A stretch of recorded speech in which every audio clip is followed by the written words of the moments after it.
बढ़िया मकान बना लो, दुकान बना लो, बढ़िया व्यवस्थित कर लो, लेकिन कितना भी बढ़िया मकान दुकान हो, जिसके लिए हम जीवन भर लड़ते हैं, जब प्राण छूटता है उसके बाद फिर कोई आकर ये नहीं कहता कि भैया ये मेरा है। मुझे एक घटना याद है, अभी कुछ समय पूर्व की बात है। एक मेरे बड़े प्रिय थे, उन्होंने कहा गुरुजी ये मैं अपना देखिए जोरदार घर बनवा रहा हूं। मैंने कहा अच्छी बात है। वो मुझे ले गए, बोले ये अपना पुराना घर है तो अब मैं इस पर नवीनीकरण कराऊंगा। यहाँ पे बढ़िया गुरुजी इस कमरे में डाइनिंग रूम रहेगा, यहाँ पे अपना बेडरूम रहेगा, ये अपना किचन रहेगा, और गुरुजी ये कमरा मैं आपके लिए ऐसा बनाऊंगा। मैंने कहा अच्छा अच्छा। बड़े प्रसन्नता से बता रहे थे, बोले 3-4 जगह से नक्शा बनवाया, डिजाइन बनवाया, बड़ा लंबा चौड़ा खर्चा करके, और एक बार तो घर बनता है, जरा जोरदार बनवाओ। मैंने कहा बिल्कुल। फिर बोले फिर भागवत होगी। हमने कहा बहुत अच्छी बात है। वक्त बीतता गया, हम भी कथाओं में व्यस्त हो गए, कई वर्ष निकल गए। तो एक दिन निकल रहे थे उसी रास्ते से, तो याद आया कि अरे यहाँ तो अपने एक भक्त रहते थे, चलो मिल आते हैं। गए, पूछा भाई बुलाओ बनवारी लाल सेठ जी को, उनसे मिलने के लिए आए, हमारे बड़े प्रेमी हैं। तो उनकी बहू निकल के आई, बोले अरे महाराज जी आइए आइए बैठिए, और बड़े प्रेम से बिठाला, जलपान इत्यादि कराया। हमने कहा देखा तो महाराज कोठी एकदम चकाचक तैयार थी, वही पत्थर लगे थे जो पत्थर वो मुझे बता रहे थे, वही सुंदर महाराज कमरे थे, वही सुंदर ड्राइंग रूम, वही सुंदर महाराज सुंदर बेडरूम, सब कुछ वीआईपी था। हमने कहा सेठ जी कहाँ हैं? तो उन्होंने पीछे की ओर मुड़ के दिखाया, बोले सेठ जी तो गुजर गए। एक तस्वीर 2x2 की दीवार पे टंगी थी। हमने जैसे ही देखा तो हमने सोचा यार देखो सेठ जी कितने चाव से हमसे कह रहे थे, मुझे पुरानी बात याद आ गई, कितने चाव से कह रहे थे कि गुरुजी मैं ऐसा कमरा बनवाऊंगा, ऐसे ढंग से ये रूम रहेगा, अटैच पूरा विदेशी पत्थरों वाला बढ़िया बाथरूम बनवाऊंगा। लेकिन जो जिस जगह में रहने के लिए बनवा रहा था वो मकान बन गया, वो कमरा बन गया, वो सब कुछ बना, लेकिन जो उस कमरे में रहने वाला था अब वो ही नहीं था। तो भैया यमराज की जब अदालत चलोगे, पूछेगा हकीम तो तुम तब क्या कहोगे? फिर जन्म और फिर जन्म और मरना पड़ेगा, अरे मन मुसाफिर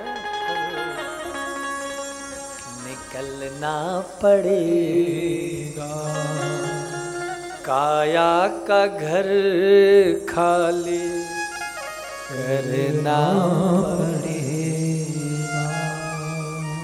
तो भैया कितना भी सुंदर मकान बना लो, कितना भी सुंदर दुकान बना लो, कितना भी क्रीम पाउडर लगाकर मेकअप कर लो, लेकिन अंत में 2 किलो की ढेरी बननी है राख की, तो किस चीज का अभिमान? इसीलिए भैया अभिमान करना है तो किसका करो बताऊं? आजकल लोग अभिमान किसका करते हैं? धन का करते हैं, यश का करते हैं, पद का करते हैं, बिल्कुल रॉन्ग। अभिमान किसका करो? अभिमान करो कि हम कितने प्रभु राम के अनन्य हैं। अभिमान करो कि गोविंद के हम हैं और गोविंद हमारा है। और एक बात तो बोलूं, जो प्रभु के भक्त होते हैं ना, वो भक्तों में भी एक मीठी मीठी एक प्रतिस्पर्धा चलती है। क्या? कि गोविंद से हमारा ज्यादा प्रेम। जैसे गोपियों में था, गोपियां क्या सोचती थी? कन्हैया भानुमती के घर में तो माखन खा के आए, पर लाला मोए घर कब आएगो माखन खावे के ताई। मोए घर को मेरो मथानी को मथी दधी से जो निकसो माखन है, वाको मेरो कनुआ कब चखोगो। याते महाराज वाय बाट निहारती कि मेरो घर कन्हैया आ जाए। और जब कन्हैया आ जाते तो पता है गोपी देखते दूर से वो कन्हैया आ गए, और देखते ही नहीं भाजती मारवे की ताई, क्या रे पकड़ो नेक से छोरा को पकड़ो, नहीं देखती पहले खा लेने दो। और जब ठाकुर जी खा लेते तो देख देख कर आनंदित होती। आहा,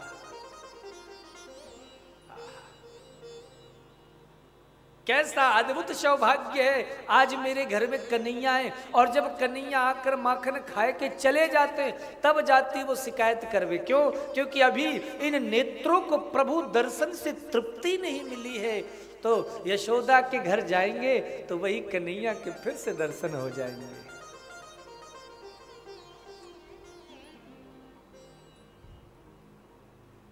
और फिर जब पहुंचती हैं तो गोपियां आए दिन महाराज कृष्ण के लिए उलाहना देती हैं। और जब मैया गुस्सा हो जाती हैं चौरेदारी के, तेरे घर में 9 लाख गैया हैं, तेरे बाप के घर में कछु कमी है का? दूध दही माखन के जब देखे तब चोरी करे, जब देखे तब माखन खावे, ले देख कितनो माखन का मटकी। अब मैया गुस्से में आए कि जो छड़ी लेकर मारवे को करती है ना, गोपियां हाथ पकड़ लेती हैं।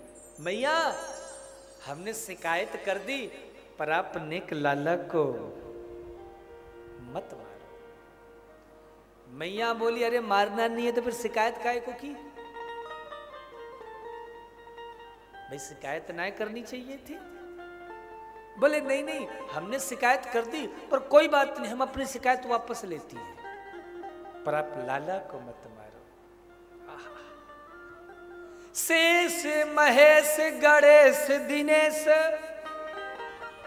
शेष महेश गणेश दिनेश सुरेश हुजाहि निरंतर ध्यावे।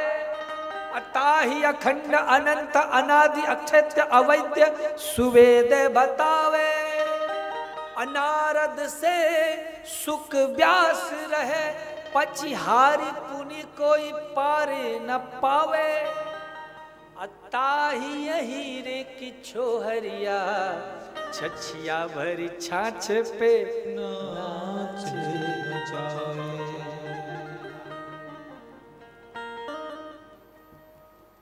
भैया इन गोपियों में देखो कितनी शक्ति है, कैसे कृष्ण को अपने पीछे पीछे नचाती हैं। क्या ये बहुत योग्य हैं, विद्वान हैं? नहीं तो क्या है? बोले इनमें एक ही भाव है, कृष्ण के प्रति निश्चल मन का प्रेम भरा है। और हम क्या हैं? हमारा एक स्वभाव है क्या, हम भगवान के सामने आएंगे तब बड़े प्रेम से हाथ जोड़ के कहेंगे, तन मन धन सब कुछ तेरा, तेरा तुझको अर्पण क्या लागे। कहते हो ना? कौन कौन कहता है? कहते हो नहीं कहते? अब दुकान जाएंगे तो सस्ते वाले केला खरीद के लाएंगे। दुकानदार ने पूछा कितने रुपए दर्जन चाहिए? बोले एक 30 की ले लो, के 30 रुपए दर्जन है, और एक 40 रुपए, 30 रुपया वाला दो। क्यों? वो भगवान जी में चढ़ाना है ना। घटिया क्वालिटी के सस्ते वाले धोती खरीद के लाएंगे। दुकानदार ने पूछा कहाँ? बोले अरे पंडित जी को देना है ना। तो फिर भैया ये भावना क्यों है? निश्चल मन से भजन होना चाहिए। हम ऊपर से तो कहते हैं तेरा तुझको अर्पण, पर मनी मन सोचते प्रभु कोठी दे दो, बंगला दे दो, गाड़ी दे दो, ये दे दो, वो दे दो, कल से मैं मार्केट में मैं सबसे नंबर 1 पे आ जाऊं। और ऊपर से कहते हैं तन मन धन सब। भगवान को पागल समझ रखा है आप लोगों ने, वो सब जानते हैं। हाँ, मैं हमेशा कहा करता हूं कि भैया निश्चल मन से प्रभु के पास जाओ। और भगवान यदि आ भी जाए ना, कहे कुछ मांगो तो भी मत मांगना। प्रहलाद जी से भगवान नरसिंह ने कहा प्रहलाद जी से, अरे प्रहलाद तुमने बड़ा कष्ट सहा है, कुछ मांगो। बोले प्रभु कुछ नहीं चाहिए। अरे भाई क्यों नहीं, कुछ तो ले लो, मकान ले लो, गाड़ी ले लो, बंगला ले लो, परिवार ले लो। बोले नहीं। भगवान कहते हैं अब क्या करूं? ठाकुर जी कहते हैं भक्त जो लेन न देन करे, वाक्यु टारे न जाए। जीवन में ऐसी भावना रखो कि जब वो दे ना तो उसे भी लगे अरे यार मैंने इसके लायक कुछ दिया कि नहीं दिया। एक मुझे घटना याद आ रही है। एक पिता के साथ एक बिटिया गई दुकान, तो एक जो दुकान स्वामी था वो उसके पिता का मित्र था। दोनों बड़े प्रेम से गले मिले। बिटिया को देखा तो दुकानदार ने कहा लो बेटा टॉफी खाओगी? तो बोले हाँ ले लूंगी अंकल जी। बोले ले लो। बोले और वो डिब्बा खोल के देने लगे, लो ले लो। अब वो बच्ची देख रही बार बार डिब्बे को, और फिर वो अंकल को देखती है और फिर कहती है, कुछ नहीं बोलती है। बोले मैं नहीं लूंगी, आप दे दो मुझे, आपकी जो इच्छा। अच्छा, तो तुरंत वो अंकल ने अपनी मुट्ठी को डाली और भर करके दिया, और इतना दिया कि महाराज वो बच्ची बड़ी खुश हुई। लौटते समय पिता ने पूछा, बेटी जब वो अंकल तुझे कह रहे थे तो तू खुद से क्यों नहीं निकाल ली, उठा लेती? तो उस बच्ची ने बड़ा प्यारा जवाब दिया, और उस बच्ची से आप 60 साल के इंसान 80 साल के सीखो। वो बच्ची कहती है पिताजी मेरे हाथ छोटे हैं, मैं अगर टॉफी उठाती तो 2-4 ही उठाती, और अंकल के हाथ बड़े हैं, उन्होंने सीधे 15, 20, 25 उठा के दे दी। मैं इतना दोनों हाथ से भी नहीं उठा सकती थी। तो कहने का क्या अभिप्राय है, हम मांगेंगे तो उतना ही मांगेंगे जितनी हमारी औकात हो। लेकिन कहीं वो देने पे आ गया, बोलो ना क्या देगा? जितनी तुम्हारी औकात नहीं है उससे वो ज्यादा दे देगा। इसीलिए कहा गया मांगना नहीं, क्योंकि भगवान कहते हैं योग चाहे तो योग दे डारू, भोग चाहे तो भोग दे डारू, मुक्ति चाहे तो मुक्ति दे डारू। और भक्त जो लेने न देन करे, वाक्यो टारो न जाए। और फिर तुम भगवान से प्रेम करते हो तो ये लेन देन का रिश्ता क्यों बीच में फंसाया है? अरे अपनों के बीच में लेन देन थोड़ा होता है। एक महात्मा जी